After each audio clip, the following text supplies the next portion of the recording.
우리 먼저 함께 아멘으로 먼저 하나님을 예배하겠습니다. 할렐루야. 자, 오늘도 또 같은 말씀을 나누는 우리 모든 예배자분들 예수님의 이름으로 환영하고 축복해 드립니다. 또 한번 우리 같이 먼저 입술로 강력하게 좀 고백하면서 예배합시다. 같은 말씀과 같은 순종으로 사는 우리가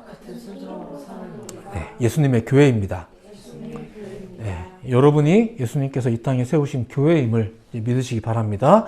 그리고 그 교회가 무엇으로 이제 가득하고 채워져야 될지 늘 고민하시고 애쓰시는 것, 이건 당연한 책무입니다. 자, 오늘 여러분들에게 소개해 드리고 싶은 말씀은 그 예수님의 사람들에게서 나타나는 특징, 그게 뭘까? 혹은 무엇이어야 할까? 뭐 이런 것에 관한 내용입니다. 조금 모호하고 광범위하게 들리긴 하죠. 근데 어쨌거나 이런 고민, 이런 고찰 자체는 굉장히 중요하고 또 필요합니다. 왜냐하면 그렇게 하지 않으면 우리는 신앙생활을 하는 것조차도 이제 우리 마음대로 할 거기 때문에 그렇습니다. 이렇게 믿어도 된다, 저렇게 믿어도 된다, 뭐 심지어는 믿고 안 믿고 자체도 내가 알아서 하겠다, 뭐 이렇게 한다라는 거예요. 그래서 예수님을 믿는다는 것이나 그런 사람들의 특징은 뭘까? 이런 특징이 뭐 한두 가지로 귀결되는 건 아니지만 그래도 이런 고민과 고찰 자체는 분명히 중요하고 필요하다. 뭐 나는 진짜 그리스도인인가? 그렇다면 나에게서는 또 어떤 특징들이 나타나야 하겠는가? 뭐 이런 것들이죠. 뭐라고 표현을 하든 간에. 당연히 초대교회 당시의 모습을 좀 우리가 조명해 보는 게 가장 바람직하다 생각해서 이제 그걸 위시해서 설명하겠습니다. 그렇게 보니까, 그때 당시를 보니까 나름대로 굉장히 강력한 특징이 좀 있더라 이거예요. 역시 그 특징이라는 게 또 하나만은 아닙니다만 오늘 소개해 드리는 게 그래도 결정적인 하나가 될 수는 있어요. 그걸 좀 보겠습니다. 자, 그 배경 이야기를 좀 먼저 봐야 되는데, 그게 이제 초대교회에 세워진 집사들 이야기입니다. 그걸 조금만 소개해드리면 이렇습니다. 그 성령의 임재 사건 이후에 소위 예수님을 믿는 사람들이 엄청 많아지기 시작했어요. 그죠? 그리고 저들의 활동도 이제 점차 많아졌는데, 대표적으로는 이제 주변에 어려운 이웃을 돕는, 구제하는 일들이었습니다. 초기 예수님을 믿게 된 사람들이 정말로 열심히 이제 선행을 베풀기 시작을 한 거죠. 그리고 이 모든 일을 누가 주관했냐면 사도들이 주관을 했었어요. 자, 그러다가 어느 순간 이건 아니다 라는 생각을 사도들이 하게 된 거죠. 그래서 이런 말을 합니다. 이게 사도행전 6장의 내용인데 들어보세요. 12사도가 모든 제자를 불러 이르되 우리가 하나님의 말씀을 제쳐놓고 접대를 일삼는 것이 마땅하지 아니하다. 이런 얘기가 나와요. 이웃을 구제하고 접대하는 일들이 참 중요한 건 맞는데 이게 더 주가 되어서 이것만 일삼는 것은 이건 아닌 것 같다. 이런 생각이 사도들에게 들었다는 거예요. 그리고 이어서 말하는 게 이런 겁니다. 형제들아, 너희 가운데서 성령과 지혜가 충만하여 칭찬받는 사람 7을 택하라. 우리가 이 일을 그들에게 맡기고 우리는 오로지 기도한 일과 말씀 사역에 힘쓰리라. 이렇게 이야기를 해요. 차근차근 좀 구분해서 보자면 이런 겁니다. 일단 다행이죠. 사도들 스스로가 먼저 이 문제를 인지했다는 건 참 다행인 거예요. 이런 식으로는 안 되겠다. 그리고 우리는 본래 이런 거를 하는 사람들은 아닌데 이런 걸 인지했다는 건 참 다행스러운 일입니다. 그리고 성경에 보니까 사도들이 이 말을 했을 때 이제 6장 5절 무리가 이 말을 기뻐했다 이렇게 나와요. 사도들이 이런 거를 인지하고 얘기를 하니까 자기들이 그냥 좀 하지 그걸 우리한테 시키려나 보다 해서 서운한 게 아니라 기뻐했대요. 그러니까 우선 여러분들도 잘 아셔야 됩니다. 이게 성도들이 기뻐해야 될 일입니다. 말씀 사역자가 기도와 말씀에 전념하겠다고 하는 것은 사역자가 자기 본래 사명을 잊지 않았다는 것은 우리 성도님들이 사실 기뻐해 주셔야 될 일이세요. 왜냐하면 뭐 요목조목 설명할 수 있겠지만 거두절미하고 그게 여러분들에게 좋은 일이기 때문에 그렇습니다. 목사님이 본인이 맨날 하던 거 이제 안 하고 차량 운행을 우리한테 시키려나 보다 이렇게 해서 괜히 겁먹으실 게 아니라 사실 그게 성도님들이 기뻐하셔야 될 일이세요. 저도 여러 사역지를 다녔는데 사역지를 다니면서 제가 가장 많이 들었던 질문들이 있어요. 주로 이런 겁니다. 운전은 할 줄 아냐? 뭐 찬양 인도는 잘하냐? 새벽 예배 안 빠질 수 있냐? 영상 편집할 수 있냐? 뭐 심지어 결혼은 했냐? 뭐 사모님은 뭐 하냐? 뭐 돈 버냐? 뭐 이런 것들. 컴퓨터는 잘하냐? 문서 편집 잘하냐? 심지어는 영어는 잘하냐?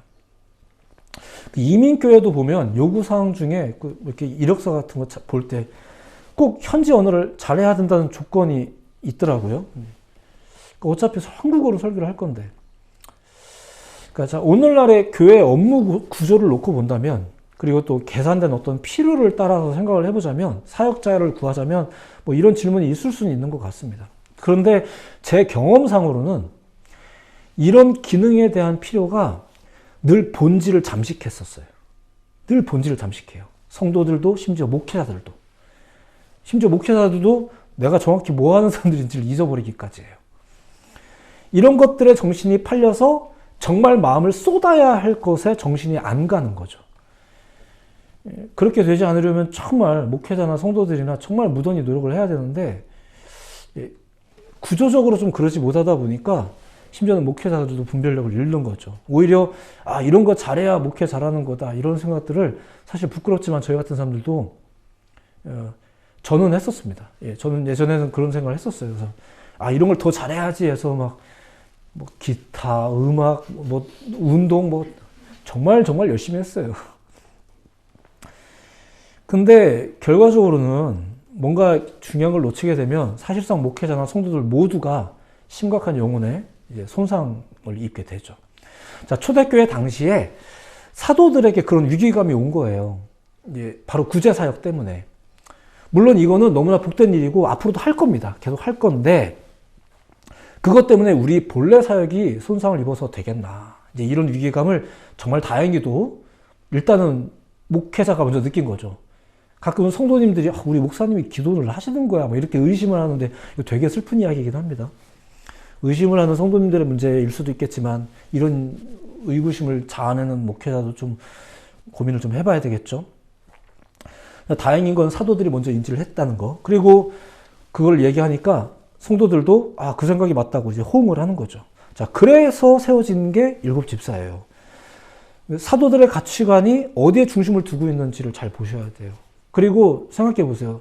이 말씀을 잘 보시면 이 집사가 세워진 것이 또 사도들이 자기들의 편의 때문에 이런 위기감 때문에 세운 것도 아닙니다. 잘 보세요.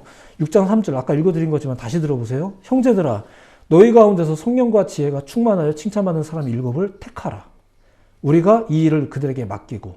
자, 그러니까 형제들이라고 부르는 다른 그리스도인들이 그 7명을 택한 겁니다. 목회자가 자기 잘 따르는 성도들 뽑은 게 아니고요. 내가 보니까 저 사람 되겠다 이런 사람들 뽑은 게 아니고요. 성도들끼리. 5절 온 무리가 택하여. 6절 사도들 앞에 세우니. 물론 그 기준을 제시해 준 건 사도들이 제시해 줬죠. 성령과 지혜가 충만하여 칭찬받는 사람이어야 한다. 뭐 이렇게. 7 집사는 성도들이 뽑은 겁니다. 그리고 사도들은 그들에게 안수만 했죠. 여기서 안수했다는 것은 뭐 소위 임명장 줬다, 뭐 책임과 권한을 부여했다, 그냥 이런 의미입니다. 제가 청년 사역을 하면서 좀 고집스럽게 했던 한 방법식 중에 하나는 뭐냐면은 제가 총회를 안 들어가요. 총회를 안 들어가고 그냥 사무실에서 대기하고 있다가 목사님 총회 끝났어요 이렇게 연락을 받으면 제가 거기 딱 가요. 가면은 새롭게 뽑힌 임원들이 쭉 서 있는 거죠. 그러면은 그들을 보면서 제가 생각하는 거예요. 하나님 내년에는 이 친구들과 함께 가는 거군요. 이러면서 울며 애통하는 거죠. 그렇게 해서 그렇게 시작하는 거예요. 그러니까 저도 받아들이는 거죠. 제가 만약에 그 총회 자리에 있으면 저도 모르게 또 입김이 발휘된다거나 막 누가 뽑힐 때 제 표정에서 막 드러난다거나 이럴까봐 저도 이제 다 내려놓고 하나님께 맡기면서 같이 가는, 저도 노력을 하는 거예요. 그렇게 주신 사람들, 그러니까 하나님이 주신 사람들이라고 믿는 거죠. 가장 인기 많은 사람들이 회장이 되고 이런 게 아니라, 혹은 목회자가 원하는 사람이 회장이 되고 이런 게 아니라, 하나님이 주신 사람들, 저는 그렇게 믿어요. 그렇게 믿고 1년 동안 같이 동역을 하는 거예요. 사도들에게 있어서 당시 7 집사는 그렇게 세워진 자들입니다. 자기들의 취향에 맞게, 혹은 자기들 잘 따르는 사람들을 이제 임직을 준 게 아니고, 그쵸. 자, 이렇게 일단 사역자들이 세워졌는데, 구제사역을 위해서 세워진 자들인데, 이제 그 집사들을 보면 특별히 사도행전의 기록을 보면 이제 스데반과 빌립의 소개가 되거든요. 근데 여기가 참 이상해요. 분명히 이들이 뭐 때문에 구별되었는지 좀 전에 소개해드렸잖아요. 구제사역 때문이라고. 근데 사도행전에서 스데반과 빌립을 소개하고 있는데 그들을 소개하는 모양새를 보면은 이거는 구제활동가를 소개하는 게 아니라 설교자를 소개하는 것처럼 소개가 돼요. 계속 스데반이 무슨 말씀을 증거하는 것 같고, 빌립이 잠시 후에 소개하겠지만 에디오피아 네시아에게 뭐 말씀을 또 하고, 이렇게. 이게 뭘까요?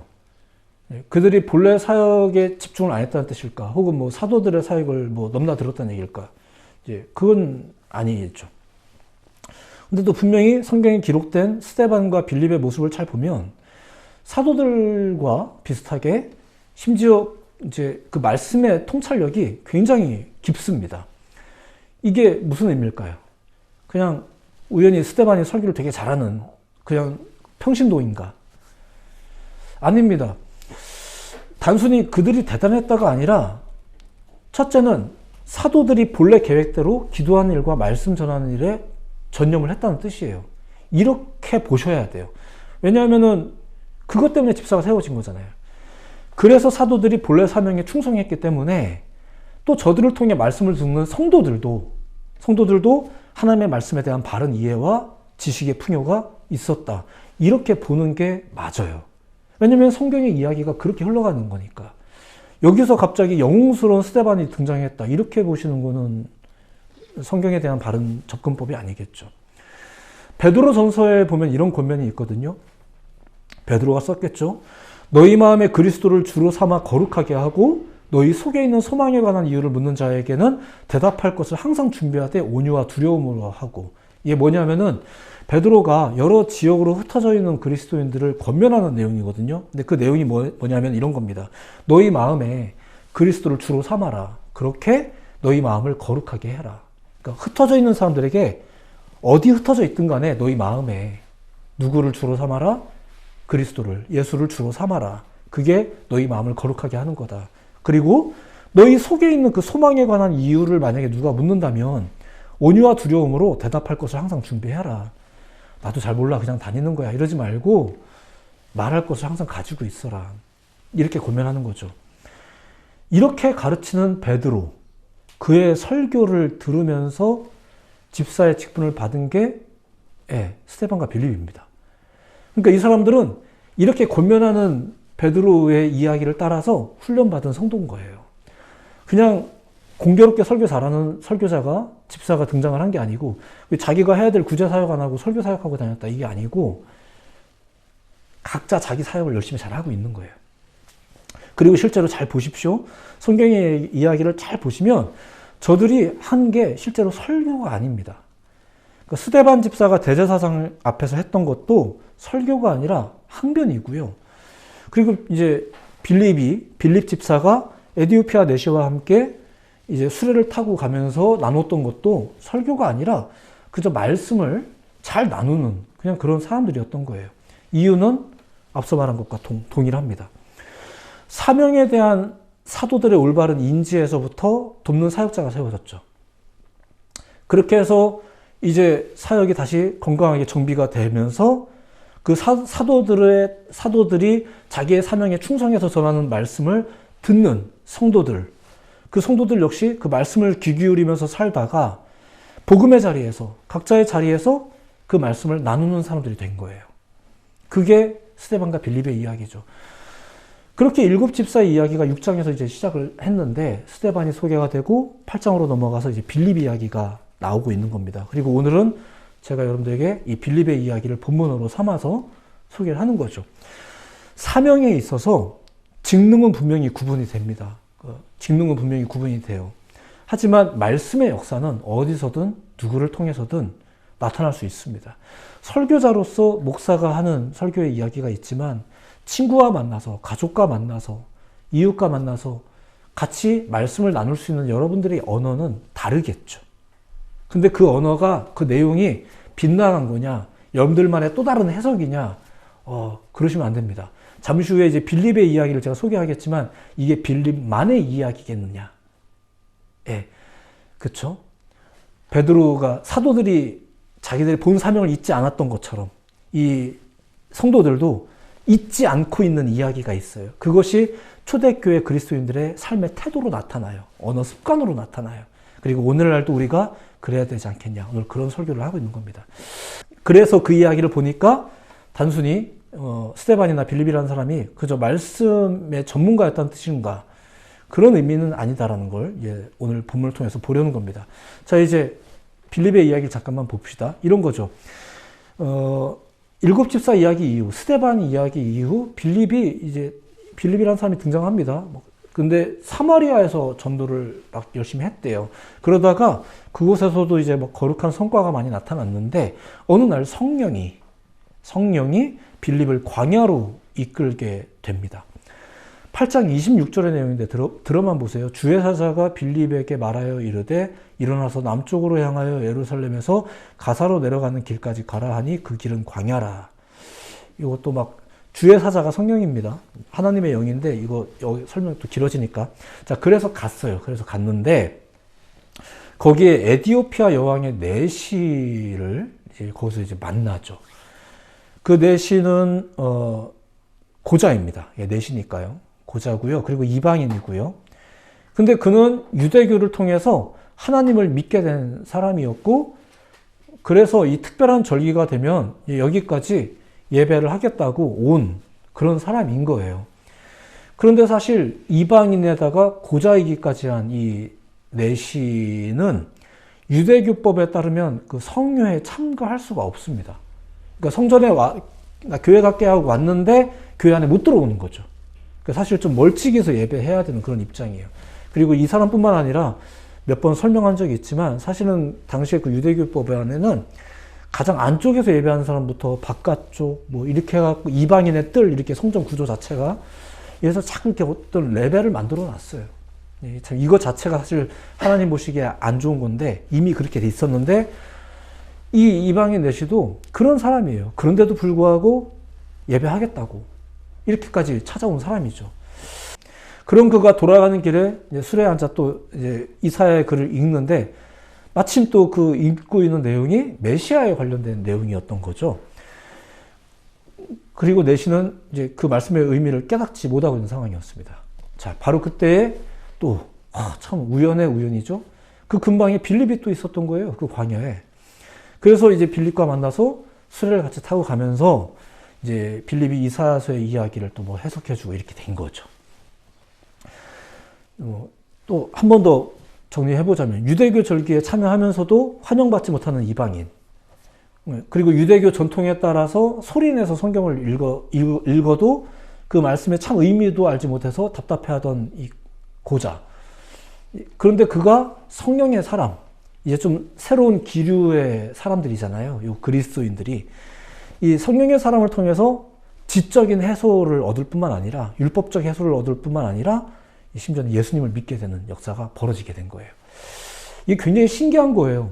뜬금없이 등장한 까만 피부의 외국인, 그리고 공교롭게 또 읽고 있던 부분이 마침 또 그 부분, 또 갑자기 등장한 유대인이지만 또 다른 유대인들에게 환영받지 못하는 유대인, 이 빌립이라는 사람이 또 거기 또 마침 있었고. 자, 이 모든 이상한 상황에 대해서 우리는 보통 우연이라는 말을 쓰지만 또 우리가 믿음의 눈으로 바라볼 때 하나님의 뜻 혹은 성경의 역사, 우리가 사용하는 또 이런 표현들도 있기는 합니다. 어쨌거나 이렇게 해서 오늘 본문에까지 이제 이야기가 왔어요. 근데 오늘 본문의 기록을 보면 빌립이 내시에게 이사야의 글을 풀어주는 그 표현이 있거든요. 그 표현이 이제 오늘 이야기의 사실 핵심이기도 합니다. 그것을 잘 보세요. 그리고 이것이 빌립만의 표현은 아니거든요. 그걸 오늘 소개해드린 겁니다. 그게 오늘 본문의 첫 구절 35절이에요. 같이 읽어볼게요. 자, 35절. 그냥 뭐 이사야 글을 해석해줬구나 정도로 우리가 알고 있는 부분일 수도 있긴 한데 35절 같이 한번 읽어보겠습니다. 시작. 빌립이 입을 열어 이 글에서 시작하여 예수를 가르쳐 복음을 전하니. 이런 말이 있어요. 이 글이란 이사야의 글이고요. 메시아에 대해서 말하고 있는 이사야의 글을 풀어주는데 그 이사야 글만 잘 설명해 준 게 아니라 그 이야기를 시작으로 예수를 가르쳤대요. 이걸 정리하면 이렇습니다. 첫 번째는 이런 거죠. 실제로 이사야가 예언한 메시아를 그냥 설명해 준 것이겠죠. 네. 근데 두 번째는 이런 거예요. 사도들을 비롯해서 그리스도인들이 그 집사였던 이 빌립 역시 당시 유대교의 율법을 그리고 우리에게 주어진 이 현재의 삶을 결국은 예수로 연결해서 풀기 시작했다는 거예요. 아시죠? 베드로가 처음에 성령의 임재 사건 이후에 사람들에게 설명할 때도 뭐부터 설명했어요? 야, 그 요엘 선지자가 이미 성령에 대한 이야기 하지 않았냐? 온 백성에게, 청년들에게, 아비들에게, 노인에게 이런 얘기 있지 않았었냐? 근데 이렇게 구약의 율법을 해석만 해줄 게 아니라 결국은 어디로 이야기가 넘어가요? 예수의 이야기로 넘어가죠. 빌립도 이 이야기를 시작으로 예수를 이렇게 찰스 셸던이라는 작가가 쓴 아주 고전적인 책이 하나 있어요. 옛날에는 이 책을 교회에서도 많이 읽었는데 많이 또 권면도 하고 그 책의 제목이 이렇습니다. 너무 깔끔해요. 예수님이라면 어떻게 하실까? 이런 책의 제목이 있어요. 이게 그리스도인들을 참으로 그리스도인이 되게 하는 가장 원초적인 질문이라고 할 수 있는 거죠. 예수님이라면 어떻게 하셨을까? 그런데 지금 빌립의 해석을 보십시오. 이 글에서 시작하여 예수를 가르쳤다.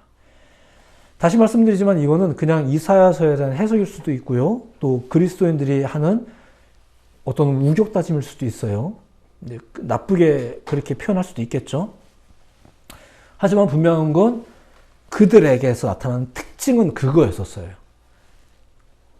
이 이야기가 예수의 이야기라는 걸. 그리고 이러한 사건이 혹시 그렇지 않았을까? 내가 앞으로 살아가야 될 미래가 있는데 예수님이라면 어떻게 할까? 예수와 엮는 거죠. 그 예수와 상관이 있음을 믿는 거죠. 이게 과연 과도한 해석이기만 할까? 아닙니다. 성령 충만함으로 인해 초기 그리스도인들이 가지게 된 그들의 관점이에요. 그게 특징이었다는 거예요. 그렇게 저들은 매사를 예수로 사고하기 시작했어요. 그러니까 우리가 가진 것을 예수로 조명하고 앞으로의 여정에 있어서도 예수의 이름으로 이런 관점들. 이게 바로 그리스도인들이 가지는 대표적인 특징이라고 할 수 있다는 것입니다. 예수라면 어떻게 하셨을까? 그냥 이 어휘를 딱 마지막으로 소개하면서 오늘 말씀은 마무리를 하려고 합니다. 앞서 설명한 사도들이 왜 구제사역자들을 별도로 세웠을까 하는 이야기. 다행히도 저들이 자기 사명의 본질을 잊지 않았다는 거죠. 사명의 본질이 뭐였을까요? 자, 그리고 그렇게 세워진 집사들은 사도들이 제시한 기준을 따라 또 선택받은 사람들이었습니다. 사도들의 기준이라는 것은 역시 예수님을 통해서 배운 것들이었었어요.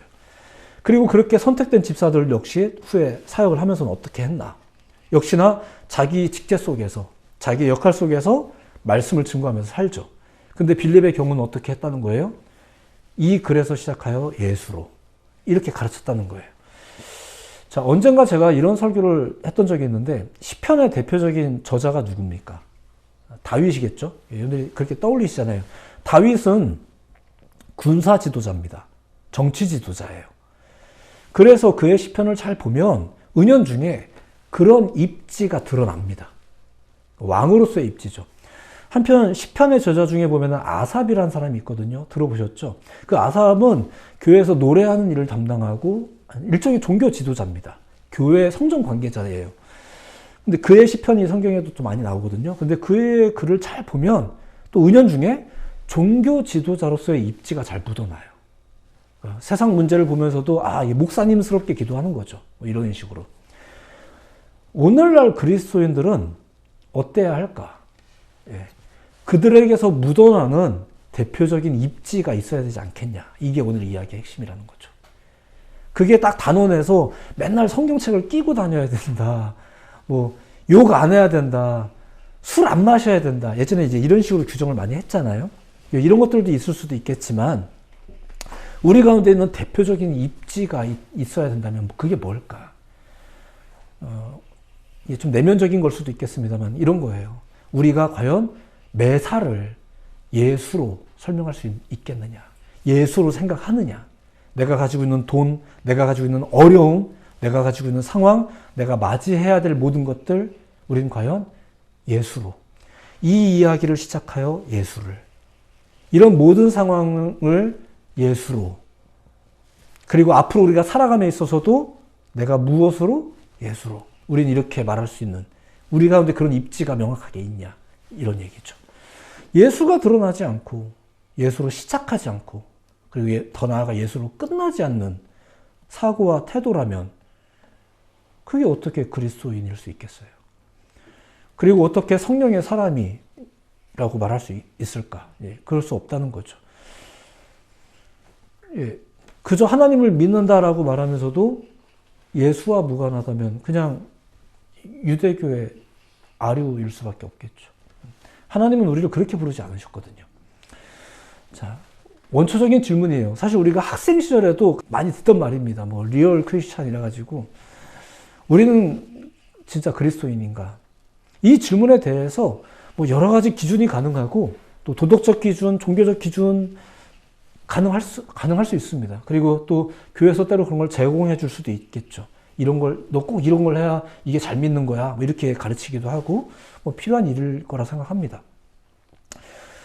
근데 오늘 이야기로, 오히려 오늘 이야기 좀 더 모호할까요? 하지만 이것은 분명히 초대교회 그리스도인들에게서 나타난 특징이었다라는 걸 소개해 드리는 건데, 그들은 모든 사고를 예수로 했다라는 것입니다. 우리는 과연 예수님으로 사고하는 사람들인가? 이런 스스로의 질문이 반드시 필요하다는 거죠. 고민하고 고찰해야 된다는 얘기예요. 그 정답이 뭐냐라는 걸 가지고 내 정답, 네 정답이 교회의 교리가 되는 일들이 좀 위험할 수는 있지만 그래도 우리가 이런 고민들을 늘 하고 사는 것이 중요한 영적 자세가 아니겠는가 하는 거죠. 이런 질문이 우리의 삶 곳곳에서 좀 어우러질 필요가 있지 않은가. 교회에 가서나 아 맞다 내가 그랬지 이렇게 할 게 아니라 직장에서도 친구를 만날 때도 사회생활을 하면서도 아 이럴 때 예수님이라면 아 내가 예수 믿는 사람인데 내가 예수 믿는 사람답게 생각하는가 이런 고민들 그리고 모든 상황을 보면서도 아 이것이 예수님으로 끝났으면 좋겠다. 나에게 거저 생긴 큰 기쁨이 있을 때 이것을 그냥 어떤 그 기쁨과 만족으로 끝낼 것이냐 아니면 예수로 끝낼 것이냐 이런 것들 중요하겠죠. 그리스도인다운 발상이라는 게 있는 것 같습니다. 근데 오늘 그 중에 한 가지를 소개해 드리자면 빌립의 경우를 가지고 소개해 드리자면 이 이야기를 시작하여 예수로 그럼 여러분들에게도 권면을 드리자면 찰스 셸던의 책 제목을 가지고 오늘날 여러분들에게 이제 제안을 드리자면 이럴 때 예수님이라면 어떻게 하셨을까요? 이런 질문들을 마음에 품어보시라고 이렇게 이것이 그리스도인들이 참다운 그리스도인으로서의 특징과 태도가 아니겠는가 이것이 오늘의 말씀의 핵심입니다. 여러분에게서 그런 입지가 명확해지기를 예수님의 이름으로 축복해 드립니다. 기쁠 때나 슬플 때 왜 없겠습니까? 어려울 때나 편안할 때 있겠죠. 하지만 모든 상황에서 예수를 그 중심에 둘 줄 아는 사람들 그게 모름지기 그리스도인 아니겠습니까? 그런 거죠. 교회라는 곳에 출석했다고 그 종교를 믿었다고 그리스도인인 게 아니고요. 우리가 정말로 그렇게 예수를 생각하는 사람이고 예수로 생각하는 사람인가 이게 아마 가장 강력한 진단일 것이라 생각합니다. 다른 걸로 여러분들이 그리스도인 걸 증거하려고 하지 마시고 예수로 사는가라는 것을 스스로 자꾸 자문하시면서 예수로 나는 나의 삶의 이야기를 예수로 끝낼 수 있을까? 빌립의 설명처럼 말씀으로 고민하시고 살아가는 여러분들 한 주가 될 때 그것이 오히려 여러분들에게 특권이고 복이고 또 그 와중에 하나님의 큰 위로와 도우심과 채우심이 있을 것을 믿고 살아가는 여러분들 모두가 되기를 예수님의 이름으로 축복해 드립니다. 기도하겠습니다.